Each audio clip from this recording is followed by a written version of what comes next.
Supreme court ತೀರ್ಪಿನ ಮೇರೆಗೆ ಮತ್ತೆ ದರ್ಶನ್ ಅವರು ಸೆರೆಮನೆ ವಾಸದಲ್ಲಿ ಇರುವಂಥದ್ದು ಸದ್ಯ ಚಿತ್ರರಂಗಕ್ಕೆ ಇದು ಬಹುದೊಡ್ಡ ನಷ್ಟ ಅಂತಾನೆ ಹೇಳ್ಬೋದು. ನಮ್ಮೊಟ್ಟಿಗೆ ಇವತ್ತು ಮಾತನಾಡೋದಕ್ಕೆ ನಿರ್ಮಾಪಕರ ಸಂಘದ ಅಧ್ಯಕ್ಷರಾದಂತಹ ಉಮೇಶ್ ಬಡಕರ್ ಅವರಿದ್ದಾರೆ. ಉಮೇಶ್ ಸರ್, ನಿನ್ನೆ ಅಷ್ಟೇ ಒಂದು ತೀರ್ಪಿಗಾಗಿ ಎಲ್ಲರೂ ಕಾತುರದಿಂದ ಕಾಯ್ತಿದ್ರು, ಏನಾಗುತ್ತೆ ಅನ್ನುವಂಥದ್ದು. ಆದರೂ ಎಲ್ಲೋ ಒಂದು ರೀತಿ ಅದೃಷ್ಟ ಕೈ ಹಿಡಿಲಿಲ್ಲ ಅನಿಸುತ್ತೆ ದರ್ಶನ್ ಅವ್ರಿಗೆ. ಇಂಡಸ್ಟ್ರಿಗೂ ಕೂಡ ಲಾಸ್. 100% ಭಾಗ ದುರಾದೃಷ್ಟ madam.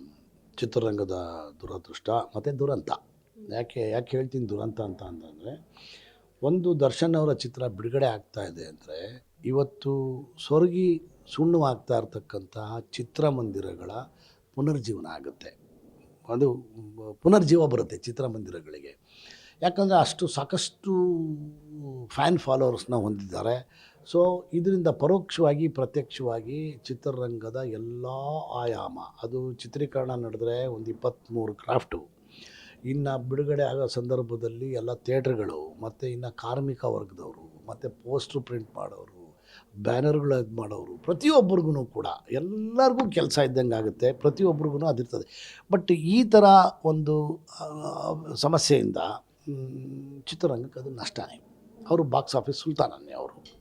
Devil cinema almost shooting ಎಲ್ಲ ಕಂಪ್ಲೀಟ್ ಆಗಿತ್ತು, ಡಬ್ಬಿಂಗ್ ಕೂಡ ಅವ್ರದ್ದು ಪಾರ್ಟ್ ಏನಿತ್ತು ಅದು ಕಂಪ್ಲೀಟ್ ಆಗಿತ್ತು, ರಿಲೀಸ್ ಅಷ್ಟೇ ಬಾಕಿ ಇತ್ತು ಅನ್ನೋವಂಥದ್ದು ಇನ್ಫಾರ್ಮೇಷನ್ ಇತ್ತು. ನಿಮಗೆ ಸರ್, ನಿಮ್ಗೆ ತಿಳಿದಿರೋ ಹಾಗೆ ನಿಮ್ಮ ಮಾಹಿತಿ ಪ್ರಕಾರ ಮೇಡಮ್, ನನಗೆ ಅವರು ಜೈಲಿಂದ ಹೊರಗಡೆ ಬಂದಾದ ಮೇಲೆ ಅವ್ರಿಗೆ ಒಂದು ಕಾಡ್ತಾ ಇತ್ತು, ನಾನು ಏನನ್ನ ಅಕಸ್ಮಾತು ತಿರುಗಿ ಜೈಲಿಗೆ ಹೋಗ್ಬಿಟ್ರೆ ಇಲ್ಲಿ ಕೋಟ್ಯಾಂತರ ರೂಪಾಯಿ ಬಂಡವಾಳ ಹಾಕಿರ್ತಕ್ಕಂಥ ನಿರ್ಮಾಪಕನ ಗತಿ ಏನು? ಕಾನೂನು ಹೇಳುತ್ತೆ 100 ಜನ ಅಪರಾಧಿಗಳಿಗೆ ಶಿಕ್ಷೆ ಆಗದವರು ಚಿಂತೆ ಇಲ್ಲ, ಒಬ್ಬ ನಿರಪರಾಧಿಗೆ ಶಿಕ್ಷೆ ಆಗಬಾರ್ದು ಅಂತಕ್ಕಂಥದ್ದು. ಆ ಥರದಲ್ಲಿ ಅವರು ನಿರಪರಾಧಿ ಅಲ್ವಾ? ಕೋಟ್ಯಾಂತರ ರೂಪಾಯಿ ಇವ್ರ ಮೇಲೆ ಇವ್ರು ನಂಬಿ ಬಂಡವಾಳ ಹಾಕಿರೋರು.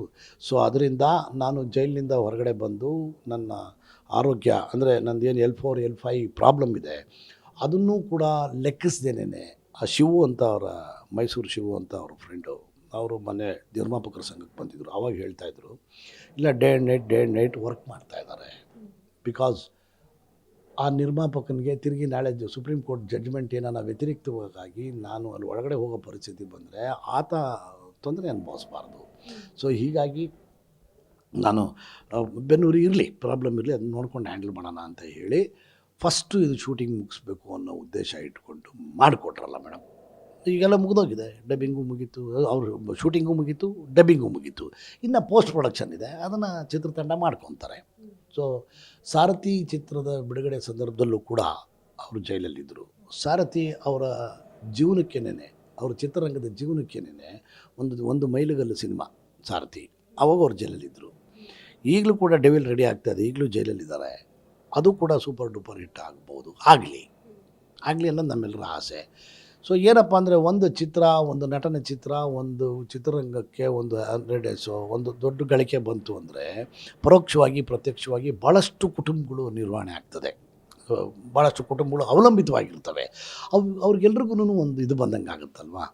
ಆಮೇಲೆ ನಾನು ಯಾವುದೇ ಕಾರಣಕ್ಕೂ ಈ ಕೆಲವು ಇದನ್ನ ನೋಡ್ತಾ ಇದ್ದೀನಿ, ಏನು ಈ ಸೋಷಿಯಲ್ ಮೀಡಿಯಾ, ಅವ್ರನ್ನ ಯಾರನ್ನ ತಪ್ಪಾಗಿ ಮಾತಾಡಿದ್ರೆ ಅಥವಾ ಅವ್ರು ಮಾಡಿದ ತಪ್ಪು ಅನ್ನೋ ಮಾತುಗಳು ಬಂದಾಗ ಭಾಳ ಕೆಟ್ಟದಾಗಿ ಮಾತಾಡಿದವ್ರ ಬಗ್ಗೆ ಕಮೆಂಟ್ಗಳನ್ನ ಮಾಡ್ತಾರೆ.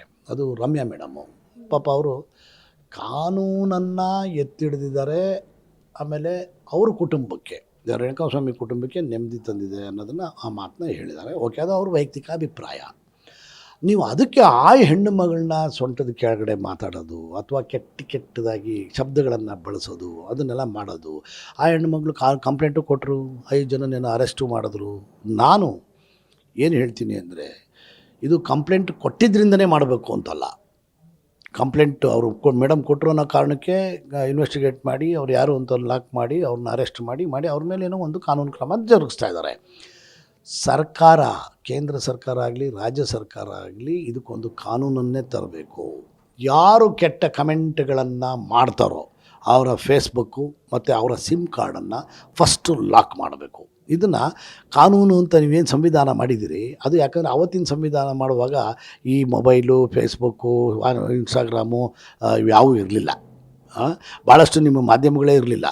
ಅಂಥದ್ರಲ್ಲಿ ಈ ರೀತಿ ಆಗೋಂಥ ಸಂದರ್ಭದಲ್ಲಿ ನಾನು ಅಂಬಾನಿಯವ್ರನ್ನ ಕೇಳ್ಕೊತೀನಿ, ಆಮೇಲೆ ಪ್ರಧಾನಮಂತ್ರಿಗಳ್ನು ಕೇಳ್ಕೊತೀನಿ, ಯಾರು ಈ ರೀತಿಯಾಗಿ ಆಧಾರ್ ಕಾರ್ಡ್ ಕೊಡಲೇಬೇಕಲ್ವಾ?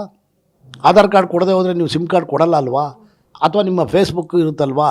ಯಾವನೇ ಈ ಥರದ ಪದ ಬಳಕೆಗಳನ್ನು ಬಳಸೋದಾಯಿತು ಅಂದರೆ ಆಟೋಮೆಟಿಕ್ಕಾಗಿ ಸೈಬರ್ ಕ್ರೈಮ್ನವರು ಮತ್ತು ಮಾಹಿತಿ ಮತ್ತು ತಂತ್ರಜ್ಞಾನ ಇಲಾಖೆಯವರು ತತ್ಕ್ಷಣದಲ್ಲಿ ಕಾರ್ಯಪ್ರವೃತ್ತರಾಗಿ ಆ ಒಂದು ವ್ಯವಸ್ಥೆಯನ್ನು ಅಥವಾ ಅವನು ಯಾರು ಮಾಡಿರ್ತಾನೋ ಅವನ ವಿರುದ್ಧ ಕ್ರಮ ಕೈಗೊಳ್ಳೋದು ಅಷ್ಟೇ ಅಲ್ಲ, ಜೀವನ ಪೂರ್ತಿ ಅವನಿಗೆ ನಾವು ಸಿಮ್ ಕಾರ್ಡ್ ಕೊಡಲ್ಲ ಅನ್ನೋವಂಥ ಒಂದು ಕಾನೂನನ್ನು ಜಾರಿಗೆ ತರಬೇಕು. ಆಮೇಲೆ ಅಂಬಾನಿಯವರು ಏನು ಮಾಡಿಬಿಟ್ರು ಪಾಪ, ಯಾವ ಜಗತ್ತು ಒಳ್ಳೇದಾಗಲಿ ಇದು ಮಾಡಲಿ ಅಂತ ಹೇಳ್ಬಿಟ್ಟು ಒಂದು 500 400 1000 ರೂಪಾಯಿ ಕೊಟ್ಟರೆ ಒಂದು ತಿಂಗಳಿಗೆ 3 ತಿಂಗಳಿಗೆ ಫ್ರೀ ಆಫ್ ಕಾಸ್ಟಲ್ಲಿ ಬಿಟ್ಬಿಟ್ರು. ಈಗ ಕೆಲವು ಕೆಲಸ ಇಲ್ಲದಿರೋ ಕಿಡಿಗೇಡಿಗಳು, ಅವಿದ್ಯಾವಂತರು, ಅನಾಗರಿಕರು, ಅವಿವೇಕಿಗಳು, ಅಜ್ಞಾನಿಗಳು, ಇವ್ರುಗಳಿಗೆ ಬೇರೆ ಕೆಲಸ ಇರೋಲ್ಲ.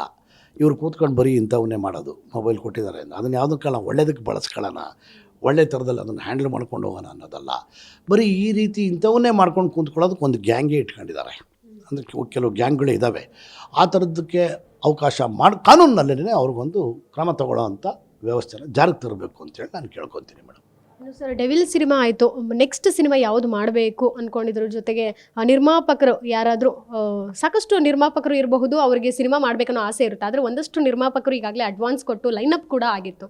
ಇದ್ರ ಬಗ್ಗೆ ಏನಾದರೂ ಮಾಹಿತಿ ಇದೆಯಾ ಮೇಡಮ್? ನನಗೆ ಬಂದಿರತಕ್ಕಂಥ ಇನ್ಫಾರ್ಮೇಷನ್ನು, ಅವರು ಆಲ್ರೆಡಿ ಕೆಲವ್ರನ್ನೆಲ್ಲ ಏನು ಇವಾಗ ಟೇಕ್ ಆಫ್ ಆಗಬೇಕಾಗಿತ್ತು, ಈಗ 1-1.5 ವರ್ಷ ಇದರಿಂದ ಡಿಲೇ ಆಯಿತು. ಅಂದರೆ ಇಷ್ಟೊತ್ತಿಗೆ ಆಲ್ರೆಡಿ ಡೆವಿಲ್ ರಿಲೀಸ್ ಆಗಿ ಇನ್ನೊಂದು ಸಿನಿಮಾನು ಕೂಡ ಟೇಕ್ ಆಫ್ ಆಗಿ ರಿಲೀಸ್ ಅಂತ ಬರಬೇಕಾಗಿತ್ತು. ಸೊ ಇದು ನನಗೆ ಈ ರೀತಿ ತೊಂದರೆ ಆಗಿರೋದ್ರಿಂದ, ಕಾನೂನು ತೊಡಕಿರೋದ್ರಿಂದ ನಿಮ್ಮ ಹಣವನ್ನು ನೀವು ವಾಪಸ್ ತಗೊಳ್ಳಿ ಅಂತ ಹೇಳಿ ಕೆಲವ್ರಿಗೆಲ್ರಿಗೂ ಕೂಡ ಅಡ್ವಾನ್ಸ್ಗಳನ್ನ ವಾಪಸ್ ಕೊಟ್ಟಿದ್ದಾರೆ ಅಂತ ಮಾಹಿತಿ, ಕನ್ಫರ್ಮೇಷನ್ ಅಲ್ಲ.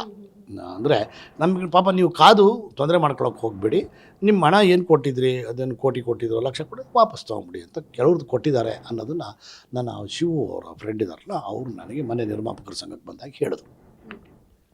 ಇನ್ನು ಸಿನಿಮಾಗಳ ಲೈನಪ್ ಜೊತೆಗೆ ಇರ್ಬೋದು ಸರ್, ಇವಾಗ ನಿರ್ಮಾಪಕರು ಸಾಕಷ್ಟು ಜನ ನೀವು ಅಂದ್ಕೊಂಡಿರ್ತೀರ ಇರ್ಬೋದು, ಜೊತೆಗೆ ನಿಮ್ಮ ಚೇಂಬರಲ್ಲೂ ನಿರ್ಮಾಪಕರ ಸಂಘದಲ್ಲಿ ಒಂದಷ್ಟು ಚರ್ಚೆಗಳಾಗಿರುತ್ತೆ. ಸ್ಟಾರ್ ನಟ ಇರ್ಬೋದು, ಒಂದು ಮಾರ್ಕೆಟ್ ಅನ್ನುವಂಥದ್ದು ಒಂದು ಫೇಸ್ ವ್ಯಾಲ್ಯೂ ಇದೆ. ಇವರು ಈ ರೀತಿ ಆದಾಗ ಚಿತ್ರರಂಗದಲ್ಲಿ ಬೇರೆ ಯಾವ ನಟರಿಗೆ ನಾವು ಸಿನಿಮಾ ಮಾಡಬೇಕು ಅನ್ನುವಂಥದ್ದು. ಮೇಡಮ್, ಚಿತ್ರರಂಗಕ್ಕೆ ಯಾರ್ದು ಅನಿವಾರ್ಯತೆ ಇರಲ್ಲ ಮೇಡಮ್. ತಾತ್ಕಾಲಿಕವಾಗಿ ಆಯಾಯ ಸಂದರ್ಭಕ್ಕೆ, ಈಗ ಅಣ್ಣವ್ರ ಕಾಲದಲ್ಲಿ ಅಣ್ಣವರು ಅವ್ರ ಸಿನಿಮಾಗಳು ಬರ್ತವೆ ಅಂದರೆ ಎತ್ತಿನ ಬಂಡಿಗಳಲ್ಲಿ, ಟ್ರ್ಯಾಕ್ಟರ್ಗಳಲ್ಲಿ, ಮಳೆ ಚಳಿ ಗಾಳಿ ನೋಡ್ದೇ ಬಂದು ರಾತ್ರಿ ಬೆಡ್ಶೀಟ್ ಹೊತ್ಕೊಂಡು ಮಲಗಿ ಬೆಳಗ್ಗೆ 5 ಗಂಟೆಗೆ ಟಿಕೆಟ್ ತಗೊಂಡು ಸಿನಿಮಾ ನೋಡಿದವ್ರನ್ನೂ ನೋಡಿದ್ದೀವಿ. ಇವತ್ತು ಅಣ್ಣವ್ರು ಇದ್ದಾರಾ, ವಿಷ್ಣು ಸರ್ ಇದ್ದಾರಾ, ಅಂಬರೀಷ್ ಅಣ್ಣ ಇದ್ದಾರಾ? ಇಲ್ವಲ್ವಾ? ಆಯಾ ಕಾಲಘಟ್ಟಕ್ಕೆ ಏನೇನು ಆಗಬೇಕೋ ಅದು ಆಗ್ತಾ ಇರ್ತದೆ, ಬರ್ತಾ ಇರ್ತಾರೆ. ಆದರೆ ಇದ್ದಾಗಲೇ ದರ್ಶನ್ ಅವ್ರ ವಿಚಾರದಲ್ಲಿ ಅವ್ರು ಇದ್ದಾಗಲೇ ಈ ರೀತಿ ಅವಘಡಗಳಾಗಿರೋದು ಇದೆಯಲ್ಲ, ಅದು ತುಂಬ ಬೇಸರದ ಸಂಗತಿ. ಅದು ಆಗಬಾರ್ದಾಗಿತ್ತು ಅಂತ ನನ್ನ ಅನಿಸಿಕೆ. ನಿಮ್ಮ ದರ್ಶನ್ ಅವರ ಒಂದು ಆತ್ಮೀಯತೆ ಇರ್ಬೋದು ಸರ್, ಒಡನಾಟ ಇರ್ಬೋದು, ಎಲ್ಲಿಂದ ಆ ಪಯಣ ಶುರುವಾಯಿತು? ಮೇಡಮ್, ಅಣಜಿ ನಾಗರಾಜ್ ಒಂದು ಸಾರಿ ಮೆಜೆಸ್ಟಿಕ್ ಸಿನಿಮಾ ಮಾಡೋ ಸಂದರ್ಭದಲ್ಲಿ ನಾನು MG ರಾಮಮೂರ್ತಿ, ಭಾಮ ಹರೀಶ್ ಅವರೆಲ್ಲ ಜೊತೆಯಲ್ಲಿದ್ದಾಗ, PN ಸತ್ಯ ಇವತ್ತು ಅವರಿಲ್ಲ ನಿರ್ದೇಶಕ, ನಾವೆಲ್ಲ ವೆಸ್ಟ್ ಆಫ್ ಕಾಡೋಡಲ್ಲಿ ಒಂದು ಲಾಡ್ಜಲ್ಲಿ ರೂಮ್ ಮಾಡ್ಕೊಂಡಿದ್ವಿ. ಅಲ್ಲಿಗೆ ಇವ್ರನ್ನ ಕರ್ಕೊಂಬಂದರು, ಯಾರನ್ನ ಅಣಜಿ ನಾಗರಾಜ್ ಅವರು ದರ್ಶನ್ ಅವ್ರನ್ನ ಕರ್ಕೊಂಬಂದರು. ನಮಗೆ ಅವ್ರ ಹೈಟು ಒಂಥರ ಒಳ್ಳೆ ಹೈಟ್ ಇದ್ದರು, ಒಳ್ಳೆ ಇದರಲ್ಲಿದ್ದರು. ಯಾರು ಅಂದಾಗ ಇಲ್ಲ, ಈ ರೀತಿ ತೂಗುದೀಪ ಶ್ರೀನಿವಾಸ್ ಅವರ ಮಗ ಅಂತ ಪರಿಚಯ ಮಾಡಿಕೊಟ್ರು. ಅವತ್ತಿನಿಂದ ಗೊತ್ತು ಅವ್ರು ನನಗೆ. ತುಂಬ ಅಂದರೆ ಅವರ ಒಂದು ಇದು ಇಮಿಡಿಯೇಟಾಗಿ ಎಲ್ಲ ಕೂತ್ಕೊಂಡ್ವಿ, ಅಲ್ಲೇ ಮಾತಾಡಿದ್ವಿ, ಅಲ್ಲೇ ಓಕೆ ಆಯಿತು. ಅನಿವಾರ್ಯ ಕಾರಣ ನಾನು ಆ ಸಿನಿಮಾದಲ್ಲಿ ನಿರ್ಮಾಪಕನಾಗಲಿಲ್ಲ.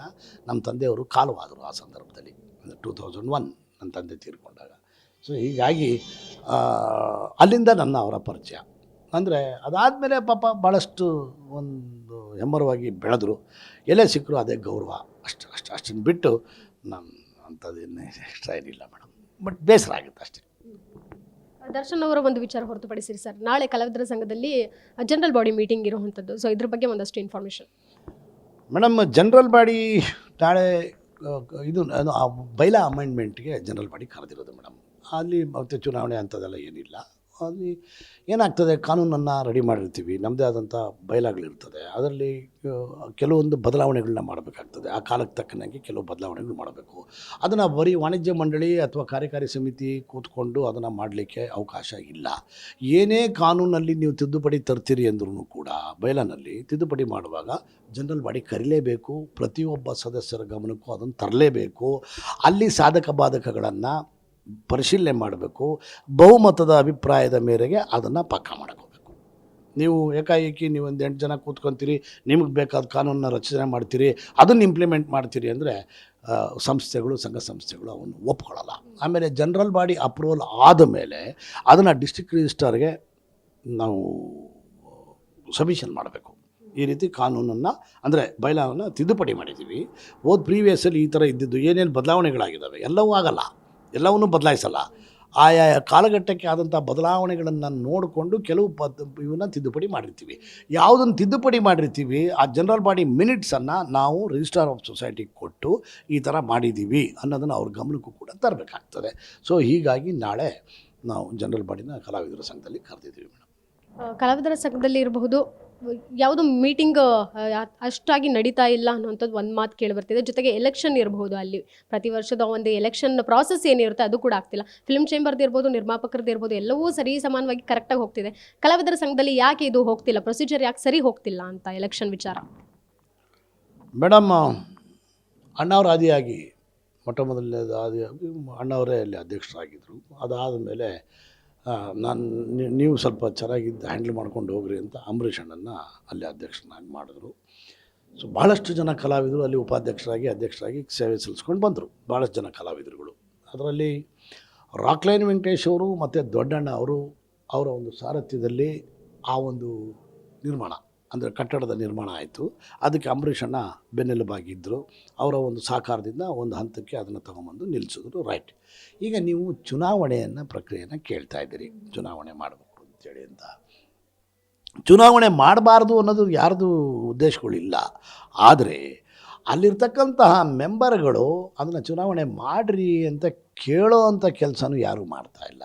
ಸೊ ಹಾಗಂತ ಹೇಳಿ ಅವರು ಮಾಡ್ಬೋದು, ಸಕ್ರಿಯವಾಗಿದ್ದರೆ ಏನು ಬೇಕಾದ್ರೂ ಮಾಡ್ಬೋದು. ಬಟ್ ಅಲ್ಲಿ ಏನಾಗಿದೆ, ರಾಕ್ಲೈನವರು, ದೊಡ್ಡಣ್ಣವರು ಮತ್ತು ಅವ್ರದ್ದೇ ಆದಂಥ ಕೆಲವು ಇದರಲ್ಲಿ ಇವತ್ತು ಕೆಲವು ಅಂದರೆ ಕೆಲವು ಪ್ರೆಸ್ ಮೀಟ್ಸ್ಗಳು ಅವನು ಇವನ್ನ ಮಾಡ್ಕೊಂಡು ಅಲ್ಲೊಂದು ಭವನ ಮಾಡಿ ಅಲ್ಲಿ ರೆವಿನ್ಯೂನ ಜನರೇಟ್ ಮಾಡ್ತಾಯಿದ್ದಾರೆ. ಅದು ಮೊನ್ನೆ ಅವ್ರು ಯಾವುದೋ ಒಂದು ಹೇಳಿಕೆಯಲ್ಲಿ ಹೇಳಿದರು, ನಾವು ಅತಿ ಶೀಘ್ರದಲ್ಲೇ ಚುನಾವಣೆಯನ್ನು ಮಾಡ್ತಾಯಿದ್ದೀವಿ, ಮಾಡಿಬಿಟ್ಟು ಕ್ಲಿಯರ್ ಮಾಡ್ಕೊತೀವಿ ಅಂಥೇಳಿ. ಮಾಡ್ತಾರೆ ಮೇಡಮ್. ಅದೇನು ಅವ್ರು ಮಾಡಬಾರ್ದು ಅನ್ನೋ ಉದ್ದೇಶ ಅಂತೂ ಯಾರಿಗೂ ಇಲ್ಲ, ಮಾಡೋದು ನಿಜ. ಆದರೆ ಮಕ್ಕಳ ಹತ್ರನೇ ತಾಯಿ ಹಾಲು ಕುಡಿಸೋದು ಅಂತಿದೆ ಅಲ್ವಾ? ಯಾರು ಆಡದೆ ಹೋದರೆ ತಾಯಿ ಹಾಲು ಕುಡಿಸಲ್ಲ. ಕೇಳಿದ್ರೆ ಮಾಡ್ತಾರೆ, ಮಾಡ್ಬೋದು. Thank you sir. ಸೊ ಇದಿಷ್ಟು ನಿರ್ಮಾಪಕರಾದಂತಹ ಉಮೇಶ್ ಬಡ್ಕರ್ ಅವರ ಮಾತಾಗಿತ್ತು. ಕ್ಯಾಮ್ರಾ ಪರ್ಸನ್ ವಿನಯ್ ಜೊತೆಗೆ Keerthi Patil, guarantee news, Bengaluru. Guarantee news, ಸುದ್ದಿ ಖಚಿತ, ನ್ಯಾಯ ನಿಶ್ಚಿತ.